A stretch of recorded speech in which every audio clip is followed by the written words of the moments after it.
खामोश वाकयात में नए आने वाले दोस्तों से गुजारिश है कि चैनल को जरूर सब्सक्राइब करें और बेल आइकन पर जरूर क्लिक करें ताकि हर नई आने वाली वीडियो का नोटिफिकेशन आपको बर वक्त मिल सके। तो चलते हैं आज के एपिसोड की जानिब। मैंने प्लान सोच लिया है कि मैं मीर फारिस का खास आदमी बनकर उसके घर तक कैसे पहुंचूंगा। उमर ने लैपटॉप के सामने बैठे हुए कहा। उसके साथ दानिश बैठा था और अलाया वीडियो कॉल पर थी। बताओ तो जरा, क्या प्लान सोचा है तुमने? अलाया ने कॉफी का मग मुंह को लगाया। जैसा कि पिछले 2 दिनों से मीर फारिस हमें मार्केट में कहीं ना कहीं आता जाता दिखाई दे रहा है। अगर आज भी वो मार्केट आया तो हो सकता है हमारा काम आज ही बन जाए। अरे डम, वो बताओ जो हमें नहीं पता। अलाया ने उसे घूरी से नवाजा। सब्र रखो, बता तो रहा हूं। उसने मसनूई गुस्से से तेवरी चढ़ाई। हाँ, बोलो, जल्दी करो। अब तो मैं बिल्कुल भी जल्दी नहीं बताऊंगा, जो करना है कर लो। वो शोखा हुआ। उमर, बताते हो या नहीं? यार क्या हो गया है तुम दोनों को? ये वक्त मजाक का नहीं है। उमर, तुम अभी बता रहे हो जो भी प्लान तुम्हारे माइंड में है। दानिश ने कहा। ओके, तो प्लान ये है कि मैं एक जॉबलेस लड़का हूं जो अपनी डिग्रीज हाथ में लिए मारा मारा फिर रहा है, लेकिन कोई सिफारिश ना होने की वजह से उसे जॉब नहीं मिल रही। गुड, नेक्स्ट, अलाया ने कहा। और हमारी इंफॉर्मेशन के मुताबिक मीर फारिस के दुश्मन भी बहुत हैं। अगर आज वो मार्केट में आए तो दानिश कहीं छुपकर मीर फारिस पर शूट करने लगेगा, लेकिन मैं दानिश को देख लूंगा और मीर फारिस की मदद करने के लिए आगे बढ़ूंगा। इसी दौरान गोली मुझे लग जाएगी। रिस्की है, अलाया ने अब्रू उचकाए, लेकिन दानिश निशाना ऐसे लगाएगा कि गोली मेरे बाजू को छू कर गुजरेगी। गोली मुझे नहीं लगनी चाहिए। डन, मेरा निशाना अच्छा है, गोली तुम्हें छू कर ही गुजरेगी, दानिश ने कहा। इसके आगे क्या होगा? अलाया ने पूछा। वो मुझे हॉस्पिटल लेकर जाएगा मेरी बैंडेज करवाने के लिए, और मुझसे मेरे बारे में जरूर पूछेगा। तो तब मैं उसे बताऊंगा मैं एक गरीब फैमिली से हूं, मुझे जॉब की तलाश है जो मुझे मिल नहीं रही। सबूत के तौर पर डिग्रीज भी मेरे पास होंगी। मुझे पूरा यकीन है कि वो मुझे अपने काम में शामिल कर लेगा। आइडिया तो तुम्हारा अच्छा है, अब बस दुआ है कि जैसा कह रहे हो ऐसा हो भी जाए, अलाया ने कहा। जरूर होगा इंशाअल्लाह, उमर बोला। तो 1 घंटे में मैं तुम लोगों के पास आती हूँ, फिर मार्केट चलते हैं। दुआ करो आज मीर फारिस कहीं दिख जाए। अलाया ने कॉफी का मग, जो कि वो खाली कर चुकी थी, साइड टेबल पर रखते हुए कहा। Done, we are waiting, Umar और दानिश एक साथ बोले। कल रात जागने के बायस नेक्स्ट डे लीजा दोपहर तक सोई रही। उसकी आंख खुली तो उसे अभी तक थकन का एहसास हो रहा था। उसने साइड टेबल पर पड़े मिनी क्लॉक की तरफ देखा, जो इस वक्त दोपहर के 1 बजे का टाइम दिखा रहा था। खिलाफे तवक्को टाइम देखकर वो तेजी से उठी और वॉशरूम घुस गई। 10 मिनट में फ्रेश होने के बाद वो कमरे से निकलती हुई लाउंज में दाखिल हुई। मामा, आपने मुझे जगाया नहीं? जायशा सोफे पर बैठी थी जब लीजा ने कहा। कल सारे दिन की तुम्हें थकावट थी, इसीलिए मैंने जगाना मुनासिब नहीं समझा। वो सोफे पर बैठी। ईशा कहाँ है? कॉलेज गई थी, अब तो आने ही वाली होगी। आपने उसे कल के वाक़े का बताया? हाँ, बता दिया था, काफी डर गई थी वो, फिर मैंने समझाया उसे। अच्छा, वो मामा मैं हॉस्पिटल जाने लगी हूँ। वो हिचकिचाई, क्योंकि उसने मान जो लिया था उसे इरहाम से मोहब्बत है, इसलिए वो नजरें चुराने लगी थी। लीजा, हमसे जो मुमकिन है हम उसके लिए कर रहे हैं। कल सारा दिन तुम वहां रही हो, तुम्हारे पापा कल से घर नहीं आए। जब तक वो ठीक नहीं हो जाता हम हॉस्पिटल के तमाम अखराजात पूरे करेंगे। अब तुम्हारा बार बार वहां जाना मुनासिब नहीं लगता। लीजा को बिल्कुल भी तवक्को नहीं थी कि उसकी मामा ऐसी बात करेंगी। वो आंखें खोले उन्हें देख रही थी। मामा, उसने मेरी जान बचाई है। अगर कल को वो ना आता तो क्या होता? आज उसकी जगह हॉस्पिटल के बेड पर मैं होती। मुझे क्या आप हॉस्पिटल में अकेला छोड़ देते? तुम हमारी बेटी हो, तुम्हें हम क्यों अकेला छोड़ते? वो गैर लड़का है, तुम कल हॉस्पिटल रही हो, इतना ही बहुत है। मामा, इरहाम गैर नहीं है तो क्या है? जायशा ने घूरते हुए कहा। लीजा खामोश हुई और नजरें झुका गई। ओके, आपको अच्छा नहीं लगता तो मैं नहीं जाती हॉस्पिटल, वो जब्त करते हुए बोली। गाड़ी के हॉर्न की आवाज पर वॉचमैन ने गेट खोला। तुम्हारे पापा आ गए हैं, जाओ देखो, उनको थक गए होंगे वो भी। जायशा का लहजा संजीदा था। लीजा को उनके इस लहजे से कोफत होने लगी, क्योंकि ऐसा पहली बार हुआ था। वो उठी और घर के अंदरूनी दरवाजे पर खड़ी हुई। उसका मूड टोटली खराब हो चुका था। आहिर गाड़ी से निकला।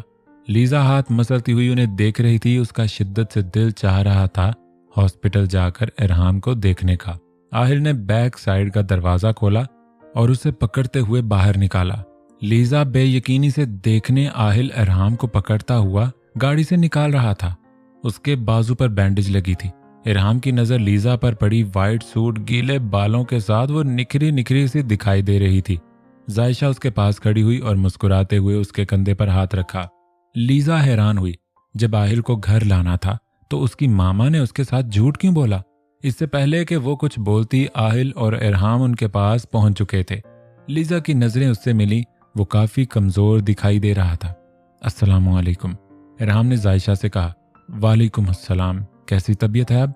काफी बेहतर हूँ। अंदर आओ, मैंने तुम्हारे लिए रूम सेट करवा लिया है। जायशा मुस्कुराई। लीजा हैरत से अपने मामा पापा को देख रही थी। वो उसे घर क्यों ले आए थे? आंटी, मैं कुछ देर आप लोगों के साथ बैठूंगा, इरहाम ने लाउंज में चलते हुए कहा। नहीं, तुम्हें अपने रूम में आराम करना होगा। हम तुम्हारे साथ रहेंगे कुछ देर, ठीक है? जायशा ने प्यार से कहा। बिल्कुल ठीक कह रही है जायशा, तुम्हारी तबीयत अब नासाज है, तुम्हें आराम करना चाहिए, आहिल ने कहा। लीजा पीछे खड़ी हैरत से अपने सामने होने वाला माजरा देख रही थी। लीजा, इरहाम को रूम दिखा दो, 4th रूम है, जायशा ने कहा। जी मामा। वो बालों को कंधे से पीछे करती हुई चलने लगी। इरहाम भी फोंक फोंक कर कदम उठाता हुआ उसके साथ चलने लगा। आज पहली बार लीजा को इरहाम की मौजूदगी घबराने पर मजबूर कर रही थी। वो 4th रूम में दाखिल हुई। इरहाम ने भी वही अमल दोहराया। वो आहिस्ता से बेड पर बैठा। लीजा को समझ नहीं आ रहा था वो क्या बात करे और क्या ना करे। उसकी बेचैनी देखकर उसने खुद ही बोलने में पहल की। कैसी हो? लीजा ने कश्मकश में घिरी नीली आंखों से उसे देखा। मैं ठीक हूँ, तुम ठीक हो? अब ठीक हूँ, वो उसके खूबसूरत चेहरे को देखता मानी खेज बोला। लीजा, जायशा ने आवाज दी। मैं मामा की बात सुनकर आती हूँ। वो कमरे से निकल गई। इरहाम ने बेड की पुश्त से टेक लगाई और आंखें मौंद गया। जी मामा। वो किचन में आई जहां जायशा सूप ट्रे में रख रही थी। ये इरहाम के लिए सूप ले जाओ। उसने लीजा की तरफ ट्रे बढ़ाई जिसे वो दोनों हाथों से थाम गई। मामा, अभी कुछ देर पहले आप क्या कह रही थी और अब ये सब? मुझे कुछ समझ नहीं आ रहा। समझो वो सब मजाक था और इरहाम हमारे घर इसलिए है क्योंकि उसका इस दुनिया में कोई नहीं। वो हॉस्टल में रहता है, वहां कौन उस हाल में उसकी देखभाल करता? इसलिए मैंने और तुम्हारे पापा ने फैसला किया जब तक इरहाम ठीक नहीं हो जाता हमारे घर रहेगा। आखिर वो इस हाल में भी हमारी खातिर ही पहुंचा है। लीजा इतना जानती थी उसके पेरेंट्स किसी के साथ नाइंसाफी नहीं कर सकते, लेकिन जितना कुछ वो अब कर रहे थे उसके वहमो गुमान में भी ना था। ठीक है, वो ट्रे पकड़े किचन से बाहर निकल गई। जायशा उसकी पुश्त को देखकर मुस्कुराने लगी। उसने लीजा से वो सब कुछ इसका रिएक्शन देखने के लिए कहा था। शक तो उसे और आहिल को कल ही हो गया था कि लीजा इरहाम को चाहती है। आज तो जायशा कंफर्म करना चाहती थी, जो कि उसने कर लिया था। Umar, are you ready? Alaya की आवाज उमर को अपने कान में लगे हेडफोन में सुनाई दी। Yes, I am ready, Umar ने कहा। उसके लंबे बालों की वजह से जो उसकी गर्दन और कानों को ढांपते थे, उसके कान में लगा हेडफोन दिखाई नहीं दे रहा था। फारस रेस्टोरेंट में किसी से मीटिंग कर रहा था। उसके बाहर निकलते ही उन्होंने अपना काम दिखाना था। 10 मिनट बाद वो बाहर की जानिब आता दिखाई दिया। वो तीनों चौकन्ना हुए। उमर ने हाथ में जेली डिग्रीज पकड़ रखी थी जिसमें उसका नाम ज़ीशान था। फारिस जैसे ही अपनी गाड़ी की तरफ बढ़ा, उमर ने उसकी जानिब कदम बढ़ाए। दानिश, मैं जा रहा हूँ, गोली छूकर गुजरनी चाहिए, याद रखना, वो आहिस्ता से बोला। डरपोक, छूकर ही गुजरेगी तुम्हें। दानिश पर ट्रस्ट नहीं है क्या? अलाया ने कहा। वो दानिश के साथ ही एक बिल्डिंग के रूम की विंडो में बैठी थी। Okay done. वो फारिस की तरफ भागने लगा। फारिस गाड़ी का दरवाजा खोल रहा था जब उसने अनजान लड़के को अपनी तरफ आते देखा। हट जाइए, उमर चिल्लाया और उसे धक्का दिया। तभी गोली उसके बाजू को छूकर गुजरी और गाड़ी की विंडो में जा लगी, जिसकी किरचियां सड़क पर फैल चुकी थी। उसके बाजू से खून बहने लगा। उसने कराहते हुए फाइल्स नीचे फेंकी और अपना बाजू पकड़ा। फारिस ने बिल्डिंग की तरफ देखा जहां से शूट किया गया था। अलाया और दानिश वहां से गायब हो चुके थे। आह! वो कराहा जिस हाथ से उसने बाजू पकड़ रखा था वो खून से लथपथ हो चुका था। तुम ठीक हो? फारिस तेजी से उसकी तरफ बढ़ा। लोगों में भी शोर मच चुका था। जल्दी से मेरी गाड़ी में बैठो, फारिस ने कहा, क्योंकि पुलिस आ जाती तो ये इसी के लिए बुरा होना था। उमर अपना प्लान पूरा होने पर मुस्कुराया। जो कोई ना देख सका। फारिस के गार्ड्स ने उसकी फाइल्स उठाकर गाड़ी की बैक सीट पर रखी। मिनटों में ही वो गाड़ी लिए वहां से गुम हो गए। यस! अलाया और दानिश ने हाथ पर हाथ मारा। वो उसे हॉस्पिटल नहीं लेकर गया था, बल्कि अपनी किसी खुफिया जगह पर ले आया था। दिखने में तो ये एक छोटा सा घर था, लेकिन उसके पीछे जरूर कोई ना कोई राज था। उमर ये बात जानता था। सोहेल, जल्दी इसका बाजू चेक करो, उसने वहां मौजूद अपने आदमी से कहा, जो बैग लिए उसके पास आया। उसने उमर की शर्ट कैंची से काट कर बाजू को बरहना किया। उसे गोली नहीं लगी, बल्कि गोली छू कर गुजरी है। मुआयना करने के बाद वो बोला। फारिस ने गौर से उसकी तरफ देखा, जो दर्द से मुंह के जाविये बिगाड़ रहा था। बैंडेज करो, फारिस ने कहा और सोफे पर बैठा। क्या नाम है तुम्हारा? जी, ज़ीशान। वो घबराने की एक्टिंग खूब कर रहा था। क्या करते हो? फारिस ने सिगरेट निकालकर होंठों के दरमियान रखी। पिछले दिनों स्टडीज कंप्लीट की है, जॉब की तलाश है। वो 23 साल का था, जिस वजह से उसकी बात मानना आसान था। तो तुम्हें कैसे पता चला कि कोई मुझे शूट करने वाला है? उसने सिगरेट का कश लेते हुए पूछा। मैं आज भी जॉब की तलाश में घर से निकला था। जब आप अपनी गाड़ी में बैठने लगे थे तो अचानक मेरी नजर सामने वाली बिल्डिंग पर पड़ी, जिसमें कोई बंदूक से आपका निशाना बांध रहा था। फारिस का आदमी बैंडेज कर रहा था जब उमर कराहा। हालांकि तकलीफ उसे इतनी नहीं हो रही थी। जवान खून हो, बर्दाश्त करो, ऐसी छोटी मोटी चोटें तो लगती रहती हैं। फारिस ने धुआं मुंह से निकाला। जी बस ऐसा पहली बार हुआ है तभी। तो अब बताओ, तुमने मेरी जान बचाने के लिए अपनी जान खतरे में क्यों डाली? मैं तो आपको बचाने के लिए आगे बढ़ा था, मुझे क्या पता था मेरी जान खतरे में पड़ जाएगी। फारिस ने सिगरेट नीचे फेंक कर पांव से मसल दी। हो गया। सोहेल खड़ा हुआ। फारिस ने अपने आदमी को इशारा किया, जिसने ताज़ा नोटों का बंडल उमर की तरफ बढ़ाया। पैसे देकर उमर को अपना प्लान नाकाम होता नजर आ रहा था। ये तो उसे पैसे देकर रफा दफा करने के चक्करों में था। मुझे ये पैसे नहीं चाहिए। उमर की बात पर फारिस ने अब्रू उचकाए। लेकिन क्यों? ये तुम्हारा इनाम समझ लो। आपकी बात ठीक है, लेकिन मैं जॉब ढूंढूंगा और अपनी मेहनत से पैसे कमाऊंगा, चाहे इसके लिए मुझे कितना ही वक्त क्यों ना लगे। ठीक है, तुम नहीं लेना चाहते तो तुम्हारी मर्जी है। उसे बाहर तक छोड़ो, उसने अपने आदमी से कहा। उमर हैरान हुआ, उसका प्लान तो अब टोटली फेल हो चुका था। वो खड़ा हुआ और उसके आदमी के साथ चलने लगा। गेट से बाहर निकलकर उसका आदमी वापस मुड़ गया और वो सड़क पर चलने लगा। साला, इतनी तकलीफ भी बर्दाश्त करनी पड़ी, काम फिर भी नहीं हुआ। शिट, अब कोई और प्लान बनाना पड़ेगा। अलाया की आवाज उसके हेडफोन में सुनाई दी। अब तक फारिस ने जो भी बातें उमर से की थीं और अलाया और दानिश सुन रहे थे। चलो कोई बात नहीं, नेक्स्ट टाइम कुछ सॉलिड सोचेंगे, दानिश ने कहा। ओए छोटे, एक आवाज उमर को सुनाई दी। उसने पीछे मुड़कर देखा तो ये वही आदमी था जो उसको गेट तक छोड़ने आया था। गाइस, लगता है काम हो गया। यस, चलो अब जल्दी जाओ और देखो क्या कहता है, अलाया एक्साइटमेंट से बोली। जी। उमर गेट तक पहुंचा। अंदर आ जाओ, बॉस बुला रहा है। वो उसके साथ अंदर दाखिल हुआ और इसी कमरे का रुख किया जहां पहले उसे बिठाया गया था। बैठो, फारिस ने कहा। वो उसी कुर्सी पर बैठ गया जहां पहले बैठा था। अगर तुम्हें जॉब की जरूरत है तो तुम मेरे पास कर सकते हो। क्या वाकई आप मुझे जॉब के लिए ऑफर कर रहे हैं? उसने मसनूई खुशी का इजहार किया। हाँ बिल्कुल, तुम्हारी सैलरी इतनी होगी कि तुम अपनी हर जरूरत पूरी करने के बाद आसानी से ऐश कर सकते हो। जी मुझे मंजूर है, लेकिन जॉब किस काम की है? अब की है पॉइंट की बात। फारिस के लब मुस्कुराए। बस इतना बता दो, हमारा काम इल्लीगल है। अब तुम पे डिपेंड करता है तुम इसके लिए हाँ करते हो या नहीं। मैं बहुत महीने से जॉब की तलाश में हूँ। अब जो मिला है इसे ठुकराऊंगा हरगिज नहीं। मैं ये जॉब जरूर करूंगा, वो खुशी से बोला। ठीक है, अभी तुम जाओ, कल सुबह इसी जगह आ जाना। जी बेहतर, उमर ने कहा। वो ट्रे हाथ में पकड़े अंदर आई। इरहाम ने कदमों की आहट से आंखें खोली। ये सूप मैं रख रही हूं, पी लेना। वो वापस मुड़ने लगी जब इरहाम बोला। मैं कैसे पीऊंगा, मेरे दाहिने बाजू पे बैंडेज लगी है। अब फिर? वो सामने खड़ी हाथ मसल रही थी। अगर तुम्हें एतराज नहीं है तो तुम ही पिला दो। मैं? वो हैरान हुई। हाँ क्यों, तुम्हें ठीक नहीं लग रहा तो किसी मेड को भेज दो। इरहाम की बात सुनकर लीजा ने तेवरी चढ़ाई, जिस पर इरहाम दिल ही दिल में मुस्कुराया।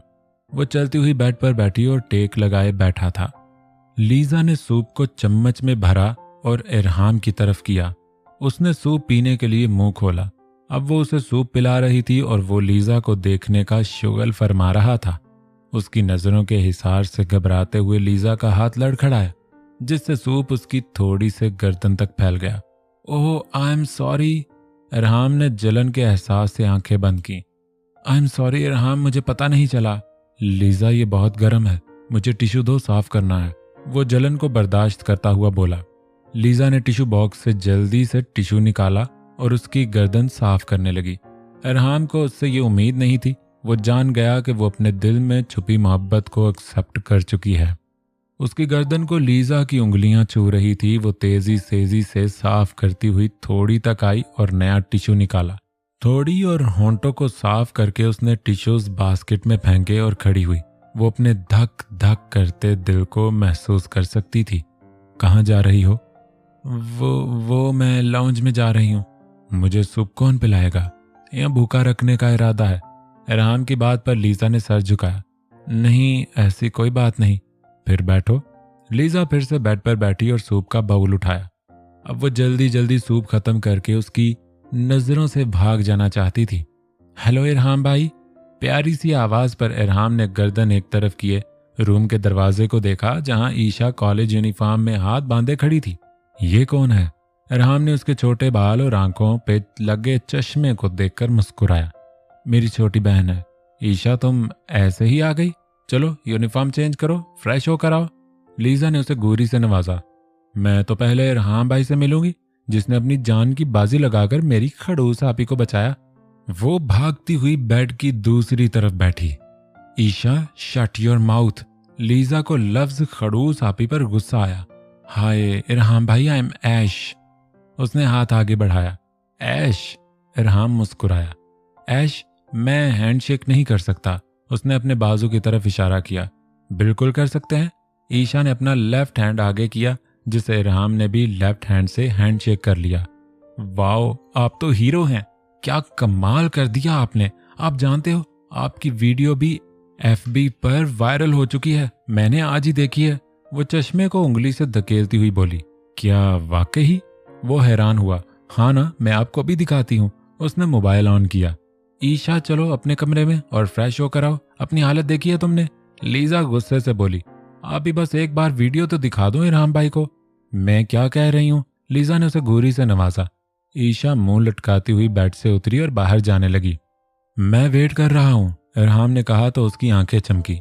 मैं बस 10 मिनट में आई इरहाम भाई, उसने भागते हुए कहा। लीजा ने इरहाम को भी घूरी से नवाजा। वो पहले ही मुलाकात में ईशा से इतना फ्री हो गया था और बाउल उठाती हुई कमरे से बाहर निकल गई। उसके जाने के बाद वो मुस्कुराया।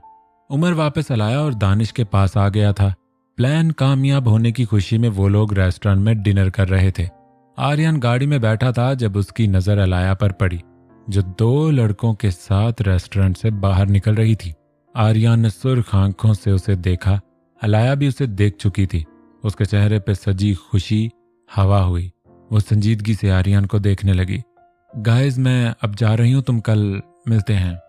वो उन्हें बाय कहती हुई आर्यन की तरफ बढ़ने लगी। आर्यन ने उसे अपनी तरफ आता देखकर गाड़ी स्टार्ट की। अलाया भी गाड़ी में बैठी और गाड़ी उसके पीछे लगाई।